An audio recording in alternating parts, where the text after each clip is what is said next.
আসসালামু আলাইকুম। বিকেলের নাস্তা বানাবো ফ্রোজেন করা রাখা রোল, চিকেন রোল আর পেঁয়াজু বানাবো। এই যে তেল দিয়ে দিলাম কড়াইয়ে গরমের জন্য।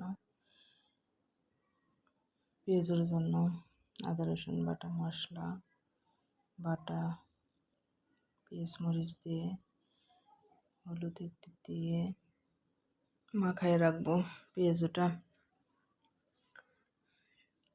এই যে ফ্রোজেন করা চিকেন রোল তেল গরমে দিয়েছিলাম, এই যে দিয়ে দিয়েছি সুন্দর করে এপাশ ওপাশ ভেজে উঠে নিলাম।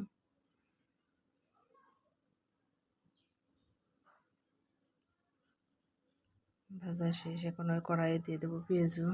সুন্দর করে পেঁয়াজুগুলো দিয়ে দিলাম, এপাশ ওপাশ লাল লাল করে ভেজে উঠে নেব।